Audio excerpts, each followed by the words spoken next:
और जो मन में आता था, कभी पूजा का ख्याल, तो कभी पाठ, तो कभी मंत्र, तो कभी जप, तो कभी तप, ये चीजें चलती रहती थी। काफी दिन बीत गए इसी तरीके से। एक दिन वो आम का दरख्त मुझे कहने लगा, बाबा, मैं बड़ा दुखी हूं, मैं बहुत ही परेशान हूं। मैंने उससे पूछा कि आपको परेशानी क्या है, आप किस चीज से दुखी हैं? तो उसने कहा, ये देखो बाबा कि जब से पैदा हुआ हूं एक ही जगह पे खड़ा हूं। भला ये भी कोई जिंदगी है?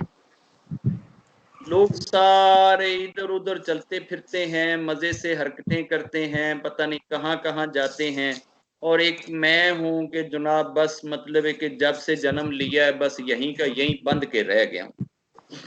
मैं कहीं चल फिर ही नहीं सकता।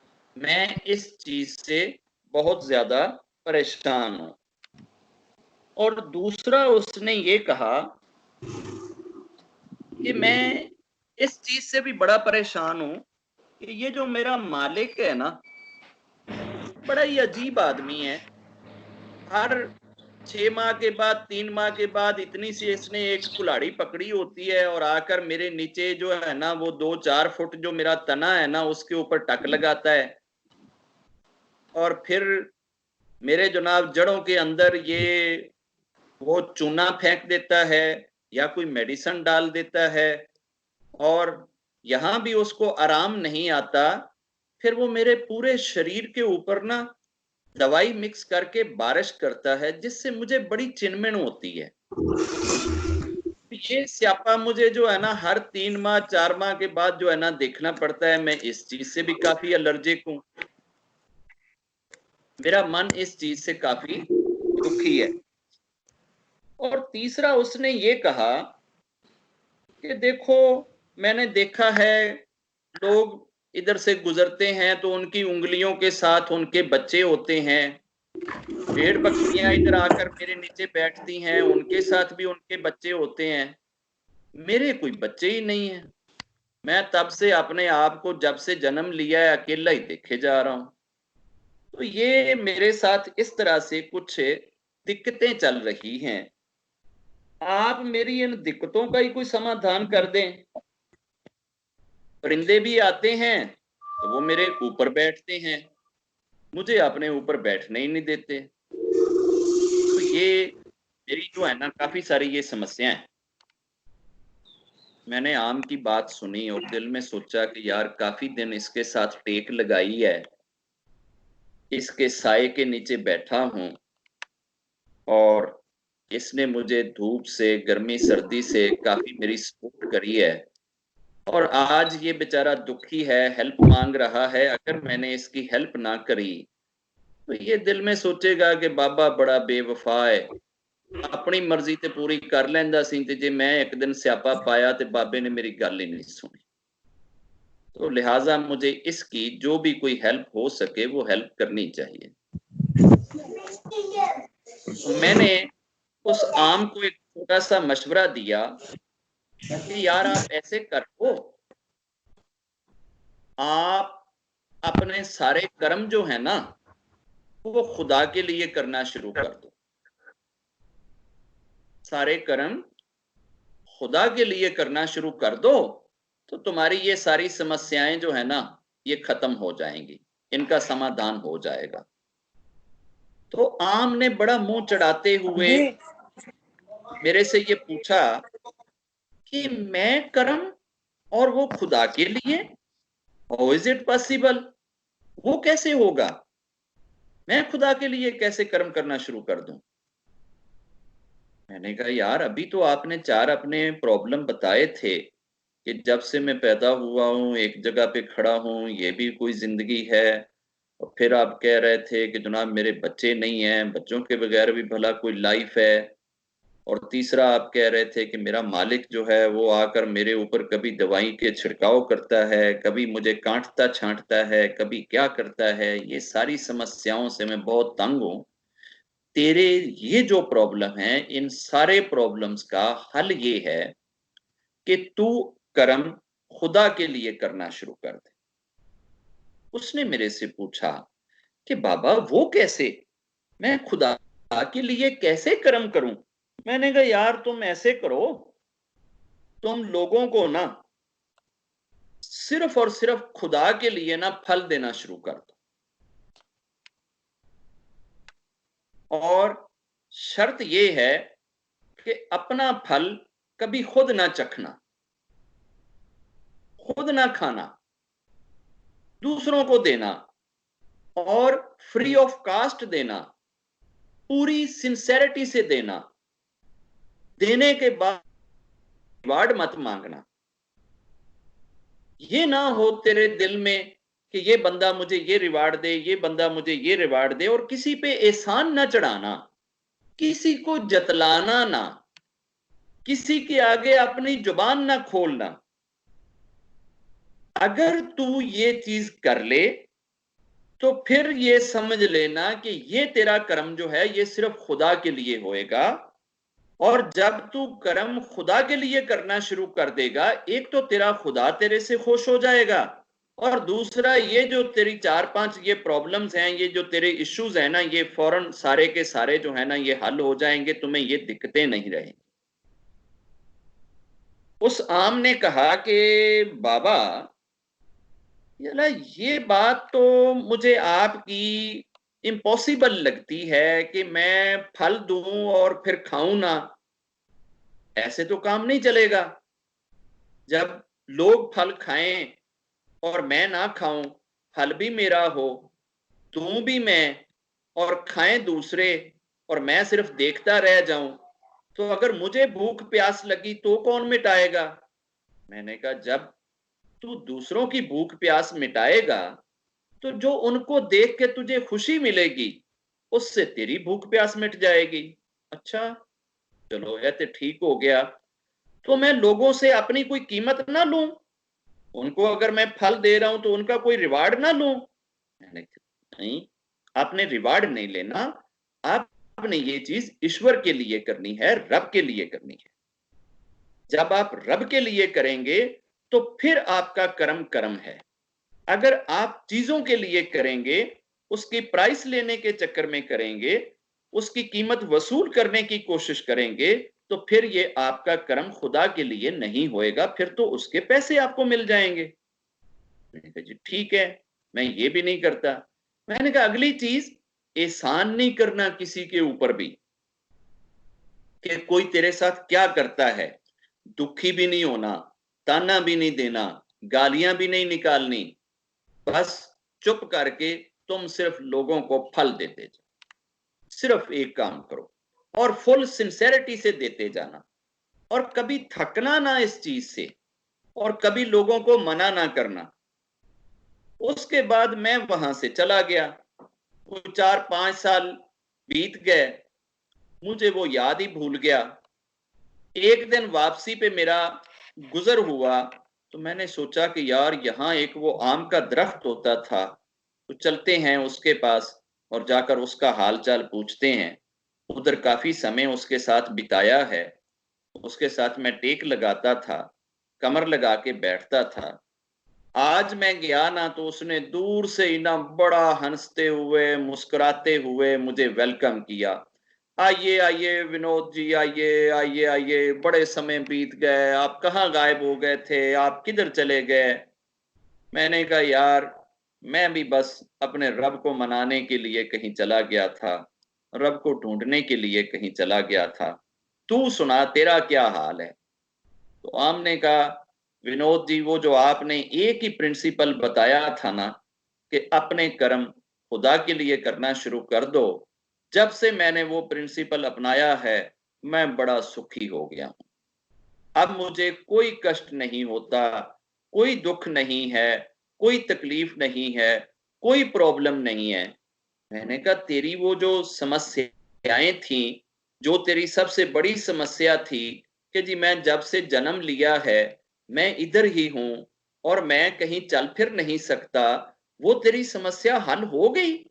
उसने कहा विनोद जी छोड़ें, अब तो मैं बेटियों की शक्ल में कभी कनाडा पहुंच जाता हूं, कभी यूके पहुंच जाता हूं, कभी मैं जापान पहुंच जाता हूं।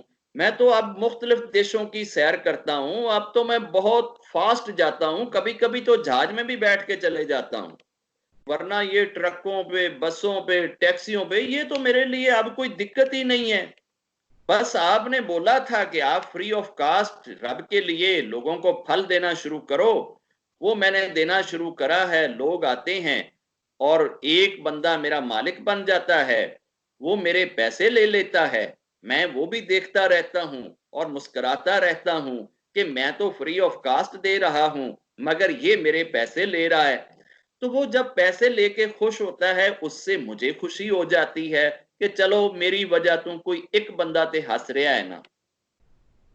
फिर वो मालिक आगे जिसको बेचता है, वो मेरे फलों को पकने का इंतजार करते हुए बहुत खुश होता है कि देखो ये तो आम बड़े अच्छे अच्छे, बड़े सुंदर सुंदर, बड़े प्यारे, बड़े खूबसूरत, बड़े रसीले, बड़े मीठे, बड़े खुशबूदार लगे हैं। और इस दफा तो फल से ये सारे का सारा दरख्त लद गया है।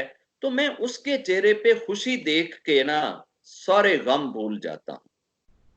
फिर वो एक दिन आता है, सीढ़ी लगा के मेरे ऊपर से फल तोड़ता है। फल तोड़ते हुए वो जो भजन गाता है, वो जो गाने गाता है, वो जो शांत होता है, उसकी वो शांति देख के ना मुझे बड़ा ही आनंद आता है। फिर नीचे उसने टोकरियां रखी होती हैं, उसमें वो मेरा फल डालता है और फिर उन टोकरियों को मंडी में ले जाता है। मैं अपने फल की शक्ल में अपनी उन आंखों से मैं मंडी के लोगों को देखता हूं कि यार ये कैसे लाइफ बिताते हैं, ये किस तरीके से गुजर औकात करते हैं। मैंने मंडी पहले नहीं देखी थी, मुझे इस तरीके से मंडी भी देखना नसीब हो गई। फिर लोग मुझे ना बड़ी बड़ी टेबलों के ऊपर ना बड़ी रिस्पेक्ट के साथ सजाते थे। ये इज्जत तो मैंने कभी देखी ही नहीं थी कि कोई मुझे इतनी रिस्पेक्ट देगा। मैंने तो दो चार घरों के अंदर तो बड़ी बड़ी कीमती जो है ना वो ट्रेयों के अंदर भी अपने आप को बैठे हुए देखा है। मैं बड़ा खुश हुआ। फिर लोगों को मैंने अपने ऊपर लपकते हुए भी देखा, उससे भी मैं बहुत खुश हुआ। फिर लोग मुझे कांधों पे उठा के बड़े बड़े ड्राई पोर्ट पे ले जाते थे और कभी रेलगाड़ियों में सफर करा देते थे, तो कभी जहाज में बैठा देते थे। मैंने इस तरीके से पूरी दुनिया घूम फिर के देख ली। अब मुझे कभी भी ये महसूस नहीं होता कि मैंने जब से जन्म लिया है मैं एक जगह पे खड़ा हूं। अब तो मैं जगह जगह पहुंच रहा हूं, जब से मैंने खुदा के लिए ये काम करना शुरू कर दिया है। मैंने कहा वो जो तेरी दूसरी समस्या थी, जो तुझे ये प्रॉब्लम था कि वो जो तेरा मालिक आके तुझे वो काटता छांटता था, नीचे तेरे टक लगाता था और ऊपर तेरे वो जो दवाई शवाई फेंकता था, कहता वो दवाई फेंकने के बाद जो मेरे अंदर एक निखार आता है, जो मेरी खूबसूरती बनती है, जो मेरी हरियाली में इजाफा होता है, वो निखार देख के मुझे अब उसकी वो मेडिसिन और वो चीजें भी अब तंग नहीं करती हैं। अब मैं बड़ा शांत हूं। अब मुझे कोई प्रॉब्लम नहीं है। विनोद जी, ये आपने मुझे बड़ी गुर की बात बता दी है।